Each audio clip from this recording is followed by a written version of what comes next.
네, 안녕하세요. 로열로더 로로쌤입니다. 자, 2021년 5월 17일 월요일 시황방송 시작하도록 하겠습니다. 자, 먼저 공지 하나 올려드리겠습니다. 자, 커뮤니티, 게시판이라고 보시면 되죠. 이 공지사항 게시판 커뮤니티 탭에 오시면은 5월 회원 모집 공고가 올라왔습니다. 자, 저희가 3월에 최저점 매수 타이밍이다 라고 말씀드렸고 4월에서 5월은 수익률 극대화의 타이밍이라고 말씀드렸어요. 그래서 지금 코스피 아직 3200포인트, 코스닥 1000포인트 저항 돌파 시도 중이다. 지금은 여러분들이 하셔야 되는 거, 기존에 1년 전에 문의하셨던 분들, 3개월 전에 문의하셨던 분들, 6개월 전에 문의하셨던 분들, 시기별로 갈팡질팡하면서 고민하셨을 거예요. 그래서 저희는 이렇게 항상 3월은 어떤 타이밍입니다. 4월은 수익률 극대화하기 좋은 타임입니다. 이렇게 정확하게 말씀드리죠. 추후에 고점 가면은 이제는 수익을 좀 지켜야 되는 타임입니다. 라고 말씀을 드려요. 그래서 보수적으로 하실 분들 저희에 합류하시면 됩니다. 말씀드리죠. 자, 지금 뭐 해야 되느냐? 기존에 문의 주셨던 분들 다 느끼실 거예요. 지금 구간이 인플레이션 우려감으로 좀 어렵지 않으냐?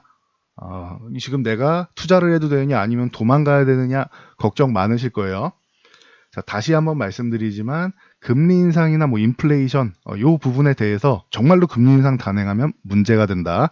하지만 연준의 계획은 2022년까지 계획이 없다라고 얘기하고 있고 그 계획이 살짝 변경된다 하더라도 경기 회복이 생각보다 빠르게 경기가 회복된다 하더라도 2022년 말이다. 그러니 1년 반 동안은 크게 여러분들이 우려하실 일은 아니다라는 거. 그리고 이 부분은 심리적인 문제다. 과거 불과 한 3달 전으로만 가도 2월부터 해서 3월까지 국채금리 상승한다면서 얘기가 많이 나왔었습니다. 그리고 나서 그 후에 어떻게 됐어요? 4월, 5월에는 국채금리 얘기가 메인이 아니죠. 그쪽 얘기 하시는 분들, 강하게 말씀하시는 분들 거의 없습니다. 왜? 자체적으로 해결이 됐다. 우려감은 우려감일 뿐 추세를 꺾지는 않는다. 이번에 인플레이션 우려감도 마찬가지입니다. 그냥 우려감이에요. 인플레이션으로 해서 무언가 문제가 강력하게 되는 것이 아니고 이 부분에 대해서는 기존 6개월부터 연준에서 대책은 마련돼 있고 인플레이션은 나올 것이다. 그 타이밍에 우리는 고용에 집중할 것이다. 라고 우리가 유도한 상황이다. 생각보다 인플레이션이 조금 빠른 건 맞지만 이 부분은 우려한 상황이고 그리고 대신 아직은 우리가 가장 우려한 만큼 직접 시장에 개입해야 되는 수준은 아니다라고 발표하고 있습니다. 그러면은 지금은 위기가 아니라 기회가 된다라는 거, 이 부분을 여러분들이 포인트로 놓고 보시면 됩니다. 자, 지금이 기회인데 이렇게 생각하시면 돼요. 기회는 지나고 나서야 알게 돼요. 빌 게이츠가 미국 토크쇼에 나왔을 때 일입니다. 자, 이 여성 진행자께서 빌 게이츠한테 당신이 세계에서 제일 가는 부자인데 그 성공의 비결이 뭐냐라고 질문을 했습니다. 그랬더니 빌 게이츠는 그건 좀 이따 말씀드리겠습니다. 오늘 저를 즐겁게 해주셔서 제가 보답을 해드리고 싶어서 백지수표를 드리겠습니다. 필요하신 액수만큼 적으세요. 라고 빌 게이츠니까 가능한 일이겠죠. 그러자 여성 MC께서 좀 당황하면서 내가 그러려고 한 게 아니다. 나는 뭐 당신의 성공이 궁금하다 하면서 막 말을 돌려가면서 다시 질문을 합니다. 그랬더니 이제 빌 게이츠가 다시 한번 이제 제안을 합니다. 똑같이 백지수표로. 그랬더니 여자 MC분이 당황하면서 지금 장난치는 거냐? 나는 부담스러워서 저기에 백지수표에 금액을 쓸 수가 없다라고 거절을 합니다. 그래서 빌 게이츠가 백지수표를 다시 돌려받은 다음에 찢어버립니다. 백지수표를. 그큰 백지수표를 찢어버려요. 그리고 나서 내가 돈을 벌 수 있었던, 성공할 수 있었던 가장 큰 이유는 기회가 왔을 때 낚아챘기 때문이다. 당신처럼 이렇게 거절하지 않았고 포기하지 않았기 때문이다라고 얘기합니다. 당신은 방금 전에 세계에서 가장 부자인 진행자가 될 수 있었다라고 합니다. 자, 타이밍이라는 거는 지나고 나서야 그때 타이밍이었구나라고 생각해요. 작년에 코로나 같은 경우 저점에서도 말씀드렸죠. 그때 하락 포지션 들고 계신 분들 아닙니다. 상승 포지션을 들고 가야 되고 차라리 현금 들고 가다가 내가 틀렸다라고 생각되면은 생각이 바뀌면 언제든지 상승 포지션을 구축하세요라고 말씀을 드렸죠. 자, 지금도 마찬가지입니다. 일시적으로 흔들림이 있었고 수급적으로 우리나라에 하방 압력이 있었지만 지금은 여러분들이 기회를 잡을 타이밍이다. 기술주들, 성장주들 좀 많이 밀려있지만 이 구간에서 가장 중요한 건 포트폴리오를 압축해야 되는, 종목이 많으신 분들 특히 포트폴리오 압축해야 되고, 내 종목이 지금 반등 구간에서 정리해야 되는 종목인지 아니면 보유해야 되는 종목인지 이 부분을 판단하는 게 가장 중요한 시점이다라는 것. 그래서 만약에 여러분들이 이 부분에 대해서 이제 혼자 스스로 생각하기 어렵고 혹은 지금 구간이 약간이라도 불안하신 분이 있다라고 하면은 절호의 타이밍이다라고 생각하시면 됩니다. 저는 작년에 말씀드렸듯이 올해도 2021년에도 따뜻한 연말을 보낼 수 있다라고 말씀드렸습니다. 그리고 그 따뜻한 연말을 위해서 가장 중요한 타이밍이 지금이라고 생각합니다. 자, 고민을 마치고 여러분들이 결정해야 할 타이밍입니다. 여기까지 말씀드리겠습니다. 자, 본론으로 넘어가서 다우산업 같은 경우는 조금 안정을 찾았어요. 그래서 34,200포인트 요 구간을 지금 회복 시도를 다시 한번 하고 있죠. 뭐 완벽하게 회복했느냐라고 하면은 조금 더 봐야 될 것 같긴 합니다. 하지만 뭐 요 다소간에 이렇게 21선이랑 34,200포인트 다소간에 요 돌파 시도 혹은 다시 한번 이탈하고 이렇게 돌파했다기보다는 돌파 시도 정도죠. 여기서 양보 하나 이렇게 세워줘서 다시 한번 넘어가지 않는 이상 34,800을 넘어가지 않는 이상 그전에는 이제 돌파 시도 중이다라고 보시면 돼요. 그리고 바로 오늘 같은 경우에도 이렇게 살짝 왔다 갔다 해도 괜찮습니다. 이번 주에. 그러니 이탈했던 부분을 빠르게 회복하는 것만 해도 정상적이다. 왜? 다우지수는 인플레이션 수혜감들이 대거 포진되어 있기 때문에 다우지수가 그렇게 밀릴 이유는 없다라고 말씀드렸어요. 자, 나스닥의 경우 기술주들도 조금은 안정화를 찾고 있다. 여기서 바로 회복하면 좋겠지만 13,600을 바로 회복하면 가장 좋은 건데 여기를 넘어가서 21선까지 넘어가기보다는 요 구간에서는 올라가서 쉬던지 아니면은 오늘도 이렇게 쉬는 구간을 이렇게 한두 번 만들고 돌파 시도를 하던지 이렇게 해서 바닥을 한번 다지는 구간이 이렇게 나올 수 있다라는 정도만 알고 계세요. 우려감이 아니라 후폭풍성으로 바닥 한번 다지고 이렇게 넘어갈 수 있다. 나스닥 기술주 같은 경우는 이런 움직임이 나올 수 있다라는 걸 알고 가시면은 됩니다. 그래서 지금 이게 우려감이 우리가 조금 컸구나, 예상보다 심각했구나 정도로 생각하시면 되고 우려감이 심각한 것이지 진짜로 뭔가 문제가 크게 발단된 것은 아니다라는 정도만 아시면 될 것 같아요. 자, 그래서 이제 연준에 있어서 이제 해명할 건 다 해명을 했고, 뭐 클라리다 부의장이 또 뭐 얘기한다고 하는데 연준에 나올 입장들은 이미 다 밝혀져 있어요. 자, 백악관에서도 얘기가 나옵니다. 경제자문위원장 루즈 위원장이 수급 불일치가 인플레이션의 원인이다. 우리는 이미 원인을 알고 있다. 연준도 이미 알고 있죠. 같은 말을 하고 있습니다. 그래서 이 같은 상황 몇 개월 안에 그냥 정상화되니까 걱정 안 해도 된다. 수급 불균형, 그러니까 공급이 지체가 돼서 그렇다라는 부분에 얘기를 하고 있습니다. 그래서 고용시장이 아직 많이 회복되기 위해서는 여전히 좀 남아있다라고 얘기를 합니다. 그러니 미국에서는 백악관도 그렇고 연준도 그렇고 포인트는 지금 고용이다. 인플레이션 조금 인플레이션이 우려감 있게 이렇게 올라왔다. 그 말 인정할 수 있다. 하지만 지금은 적극적으로 대응할 상황 정도로 심각하진 않다라고 얘기하고 있습니다. 그러니 이 부분을 참고하시면 될 것 같아요. 그래서 루즈 위원장 그리고 서머스 전 재무장관 같은 경우가 뭐 이런 얘기 정도를 하고 있다라고 생각하시면 됩니다. 그리고 최근에 미국의 콜로니얼 파이프라인이 이제 사이버 공격으로 중지됐었죠. 이 부분이 정상적인 수준으로 재개가 된다라고 얘기를 하고 있습니다. 그래서 참고 정도 하시면 될 것 같습니다. 자, 우리나라 증시가 중요한데 우리나라 증시도 이제 3,150포인트 여기 회복시도 나오면서 요 사이에서 지금 이렇게 공방을 펼치고 있죠. 그래서 오늘은 이제 월요일이고 이제 쉬어가는 흐름이었다. 주초에서 약간 눈치 보기 정도였다라고 생각하시면 됩니다. 그래서 수급 동향 살펴보면 코스피의 경우 외국인들 여전히 매도하고 있으나 지난주 극성일 때보다는 확실하게 줄었죠. 2조 이상 뭐 매도할 때에 비해서는 많이 줄었습니다. 원래 6천억도 매도 규모가 좀 있네요 라고 말씀드릴 텐데 기존에 워낙 큰 금액을 매도하다 보니까 이 정도면 완화됐습니다라고 표현할 수 있을 것 같아요. 그래서 코스피 코스닥 뭐 여전히 외국인들이 매도를 하고 있고 이 부분은 개인 투자가 받아갔다. 기관은 아직까지도 갈팡질팡 조금 더 지켜보고 싶다라고 얘기를 하고 있어요. 그래서 매수와 매도를 반복하는 흐름이다. 그리고 선물 같은 경우는 외국인들이 이제 매도 매수 왔다 갔다 하고 있는 거 뭐 이렇게 보시면 될 것 같아요. 기관이 주식 쪽에서 매도 매수 왔다 갔다 한다라고 하면은 외국인은 선물 쪽에서 양쪽을 왔다 갔다 하고 있다.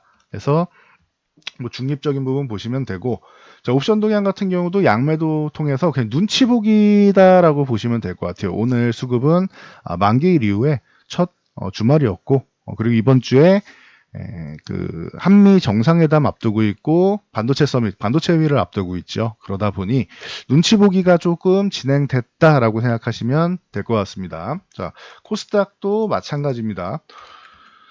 자, 미증시는 저렇게 올라왔는데 우리나라는 왜 이렇게 좀 약하냐라고 생각하실 수 있는데, 코스닥 같은 경우는 일단 여기서 한 차례 뭐 이렇게 이중바닥성 움직임이냐 아니면 여기서 정말로 요걸 다시 한번 이탈해서 살짝 더 밀릴 것이냐 요 차이일 뿐인데, 이중바닥 가능성 충분히 있고, 오늘 약한 거는 국내 증시보다는 이제 해외 증시 쪽에서 대만 쪽이 좀 요즘에 약한 흐름을 보이고 있죠. 그러다 보니 조금 시장이, 아시아 시장이 전체적으로 이제 영향을 일부 받았다라고 생각하시면 됩니다. 우리나라랑 뭐 일본 같은 경우도 오늘 한 1% 정도 밀렸는데, 대만이 오늘도 한 3% 하락을 했죠. 그러다 보니 우리나라에도 이거 대만은 저렇게 밀리는데 한국도 좀 리스크 있는 거 아니야라고 생각하면서 기관 투자분들이 약간의 물음표를 표하며 매수보다는 좀 관망의 수급으로 대응했다라고 보시면 돼요. 대만 같은 경우가 이제 저번에도 한번 말씀드렸는데, 대만은 2, 3월에 이렇게 금리 인상 우려감 있을 때 좀 쉬어간 다음에 다시 한번 고점을 돌파해서 많이 올라왔죠. 그러다 보니까 이틀만 해도 뭐 12%가 밀렸다라고 했는데, 이 구간 안에서 움직이고 있습니다. 추가 하락 정도는 아니고 이 구간 안에서 움직이고 있다. 대만은 많이 올랐으니까 이렇게 쉬어가는 흐름을 만든 것이다. 나스닥이 쉬듯이 대만이 쉬는 흐름을 만든 것이고, 우리나라는 어떻게 보면은 대만에 비해서는 오늘은 덜 밀렸는데, 그 이유는 수급적인 영향도 있지만 기존에 오른 게 상승폭이 적었기 때문에 고점을 뭐 제대로 돌파하지 못했죠. 사상 최고치로 마감 동향에는 달성은 했지만 사실 기존에 있던 지수에서 뭐 크게 올라간 건 아니어서 조금 더 올라간 거니까 하락폭이 좀 적었다. 그래서 좀 안정적으로, 그래도 우리나라 이 정도면 안정적인 편으로 안정적으로 움직인 편이다. 이렇게 생각하시면 됩니다. 자, 종목별로 넘어가서 방금 전에 말씀드렸듯이 뭐 우리나라가 이제 반도체 회의를 앞두고 있다라고 말씀드렸어요. 정확하게는 미국에서 반도체 회의를 하는데 삼성전자를 비롯해 세계 유력 반도체 기업들이 초청을 받은 것이죠. 그래서 회의에 참여를 한다. 지난번에도 바이든 대통령이 웨이퍼를 들고 미국의 반도체 공급을 좀 원활하게 하겠다라고 공표를 했어요. 그래서 이번 주에 20일에 반도체 회의가 있고 21일에 정상회의가 있습니다. 한미 정상회의가 최초로 이제 바이든 대통령 취임 후 최초로 있는데, 여기서 바이든 대통령이 원하는 게 뭐다? 반도체랑 아마 우리나라에선 친환경 쪽이 될 가능성이 높지 않겠느냐라고 말씀을 드렸죠. 그리고 반도체는 선물이 될 수 있는데 요게 20일 날 지금 삼성전자가 오스틴의 뭐 세제 혜택을 비롯해서 세부 사항 조율하고 있죠. 이 부분을 삼성전자 CEO가 이미 참여를 해서 세부 조율을 조금 더 디테일하게 하면서 21일 날 그래, 미국이 원하는 대로 우리도 반도체 원활한 공급에 협조하겠다라고 문재인 대통령이 선물식으로 들고 가면은 뭐 서로 아는 내용이 되겠죠. 하지만 정식적으로 이렇게 국가와 국가 원수 사이에서 이렇게 대화가 오가면은 좀 훈훈한 분위기가 연출되겠죠. 그래서 반도체 쪽을 선물로 줄 것이고, 친환경 쪽이라고 하면 우리가 가장 뭐 먼저 생각할 수 있는 게 배터리가 되겠죠. 우리나라에 배터리 3사가 있기 때문에 적극적으로 투자하는 부분에 대해서, 미국 내에 투자하는 부분에 대해서 또 이 부분을 얘기하면은 아주 뭐 서로 좀 훈훈하지 않을까 싶습니다. 이게 바이든 대통령이 원하는 우리나라에서 가장 큰 두 가지가 될 것이다라고 정상회의 잡히자마자 말씀드렸죠. 그리고 우리나라에서 문재인 대통령이 뭐 원하는 것으로는 이제 백신이 되겠죠. 우리가 지금 백신 공급이 좀 늦었기 때문에 조금은 이제 국민들 사이에서도 이제 이 부분에 문제가 있지 않느냐라고, 그리고 실제적으로 불편하잖아요. 답답하시잖아요. 저희도 그렇고요. 그렇기 때문에 이 백신에 대해서 얘기를 하면서 우리나라의 생산 기지를 좀 두는 부분, 백신 생산 기지, 백신 뭐 허브 뭐 이렇게 두는 개념으로 좀 얘기를 할 가능성이 있고요. 이 부분이 어떻게 되느냐에 따라서 관련주들이 좀 움직일 수 있고, 그리고 북한 문제에 대해서 끊임없이 뭐 말씀을 하시겠죠. 그래서 이 정도까지가 되지 않을까 싶습니다. 그래서 실질적으로 북한은 얘기하면 우리가 좀 손해라고 생각하고, 백신 쪽 같은 경우는 얻어낼 수 있는 거는 반도체와 친환경 쪽으로 이제 우리가 제공해 줄 수 있는 것을 제공하고 백신 쪽에서는 좀 얻을 수 있는 건 좀 얻어오면은 가장 좋은 현상이다라고 말씀을 드렸습니다. 그럼 삼성전자 이번 주 이제 반도체 회의를 앞두고 정상회담을 앞두고 뭐 무한정으로 이렇게 내려갈 이유는 없겠죠. 만약에 내려간다는 수급적인 요인이고 지금은 내려가기보다는 관망 정도를 볼 상황입니다. 그래서 8만 원 전후에서 이렇게 움직이는 게 정상적이지 않느냐. 뭐 넘어가 준다면 좋고요. 이 20에서 60에서 넘어가 주면 좋겠지만 8만 원 전후에서 이렇게만 움직여도 나쁘지 않다라고 봅니다. 그리고 저 회의하고 이제 정상회의 이후에 조금씩 뭐 꿈틀대기 시작하면은 양호하지 않을까 싶습니다. 그래서 반도체 관련주는 요 정도까지 보시면 될 것 같고요. 최근에 인플레이션 우려감 뭐 계속 뭐 얘기가 나왔었는데 잘 보세요. 그 인플레이션 우려감이 있으면은 금리 인상 부분이 문제가 된다라고 했는데 우리 뭐 은행주 대장주 보시면은 KB금융 같은 경우 이렇게 금리 인상 기대감으로 올라오는데 썩 그렇게 힘이 강하지는 못합니다. 제한적인 상승이 나오고 있죠. 거기다 이제 뭐 DB 손해보험 같은 경우도 저번에 말씀드렸는데 단기적인 상승이 있었지만 그렇게까지 뭐 어마어마한 좋은 모습을 보이지는 못하고 있죠. 하나생명 같은 경우도 뭐 가장 강했었다라고 말씀을 드렸는데 이렇게 윗골이 다는 거 보면은 일시적일 가능성이 높다. 수급이 빠져나가고 있을 가능성이 있다라고 말씀드렸는데 뭐 이틀 연속 이렇게 하락을 하면서 이 양복은 다 내준 상황이죠.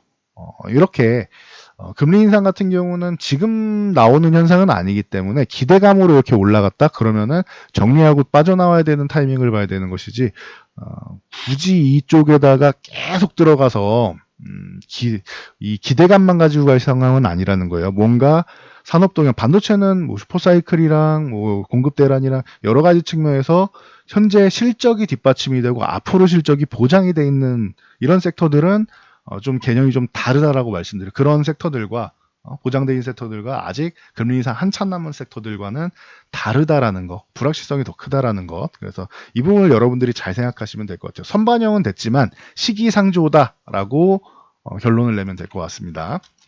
그리고 김부겸 국무총리께서 이제 백신 접종자의 해외여행 자가격리 면제 우리가 지금 여행 못 가는 게 2주간 격리되는 게 문제가 돼서 그런 것이죠. 이 부분에 대해서 백신 접종자는 면제하자라고 뭐 이렇게 뭐 지시하는 검토 내용이 나왔습니다. 그래서 대한항공부터 시작해가지고 전체적으로 항공주들 양호한 모습을 보였죠. 대한항공이 뭐 3만 원을 다시 한번 돌파 시도. 대한항공은 그래도 항공주 중에서 여객 부분이 어려우면 화물 쪽이 호황이라서 오히려 양호합니다라고 기존에도 말씀을 드렸었는데 대한항공이 뭐 가장 뭐 대장이니까 3만 원을 넘어와 있다라는 거. 뭐 진에어라던가 아니면은 뭐 제주에어 같은 제주항공 같은 이런 이제 LCC 항공사들도 이제 꿈틀꿈틀 되기 시작한다는 거. 최근에 이런 여행 관련 쪽으로 해서 컨택 관련주들 쪽으로 이제 소식을 자꾸 이제 내주고 있죠. 앞으로는 이런 기대감이 있다라고. 그래서 시장에서 자꾸 반영하려고 한다라는 거 알고 계시면 되고요. 그리고 뭐 당연히 하나투어나 모두투어 같은 이런 여행주 같은 경우도 좋은 모습 보이겠죠. 지금 다시 한번 고점을 돌파하면서 작년에 어려웠던 시기를 이제 슬금슬금 이제 타파할 가능성이 있지 않느냐. 요즘에는 뭐 여행 관련돼서 상품 나오면은 빠르게 소진된다라는 얘기 계속 나오죠. 그리고 호텔도 빠르게 소진된다라고 하는데 호텔 이벤트 같은 경우도 호텔 신라 같은 경우를 그러면 같이 보면 되겠죠. 호텔 신라도 95,000원 돌파 시도를 하고 있습니다.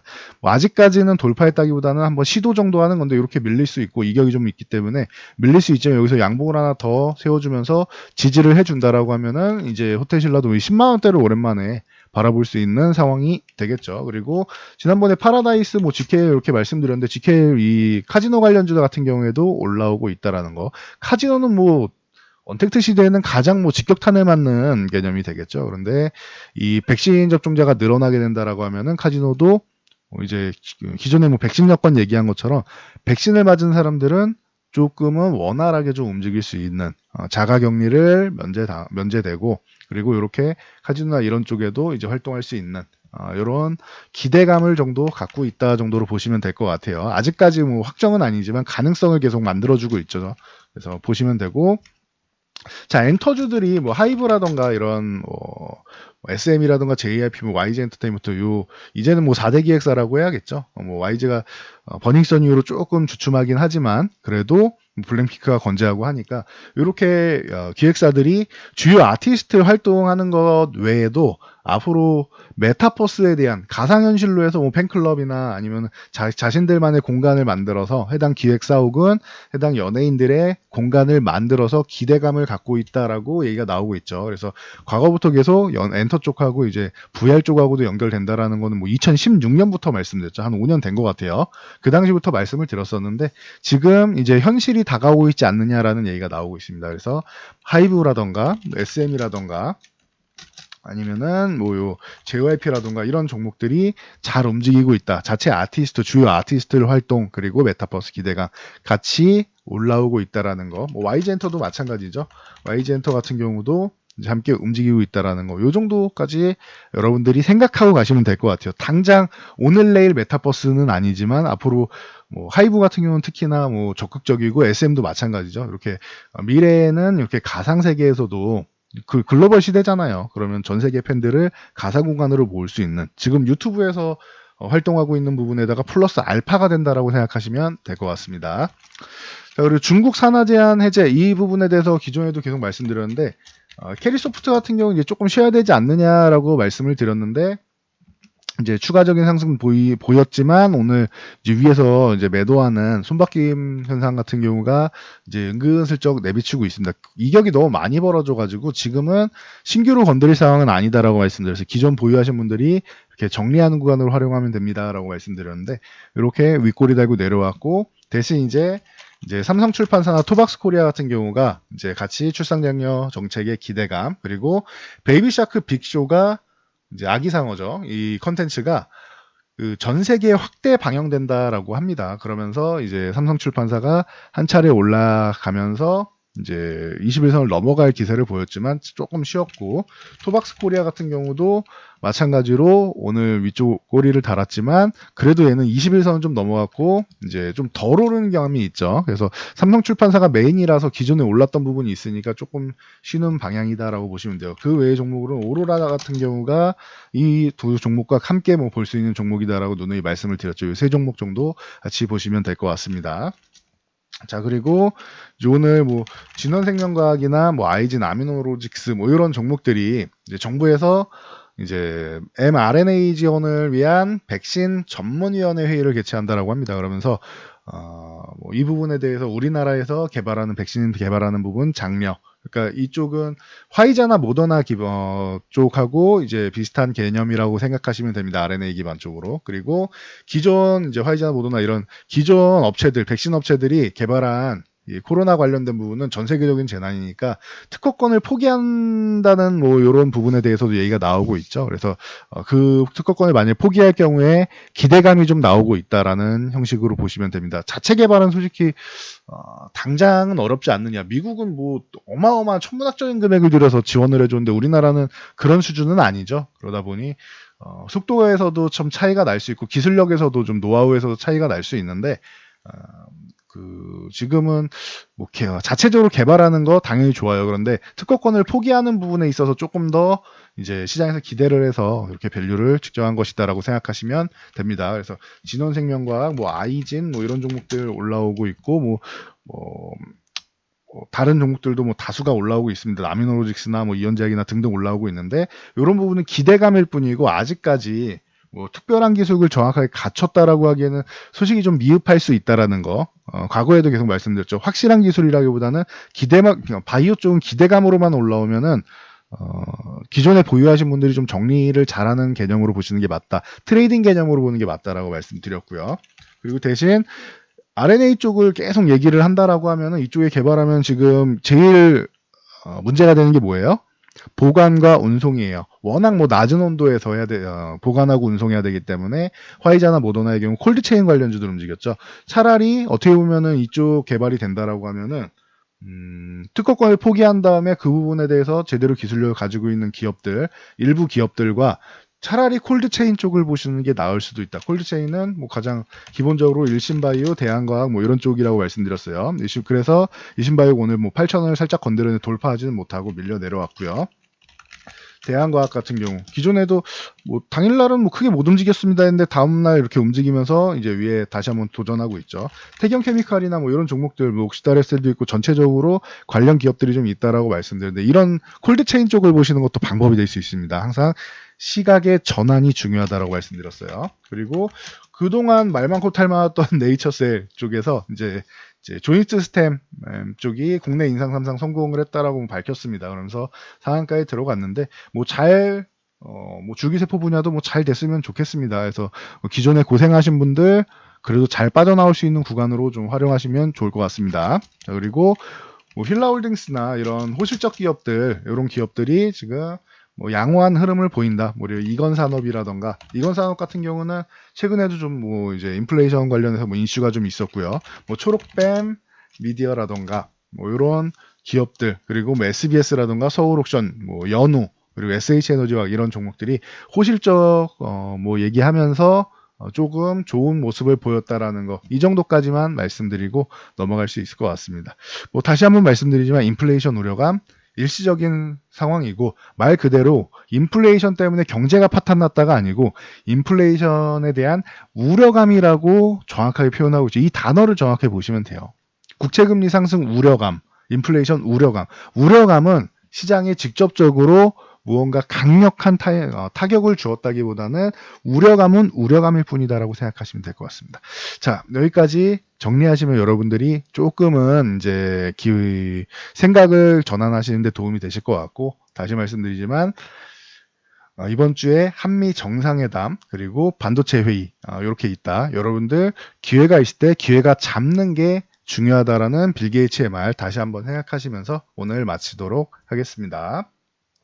자, 영상이 도움되셨다면 좋아요와 댓글 그리고 알람 설정 해주시고요. 영상 잘 참고해서 모두 안전 투자하시기 바랍니다.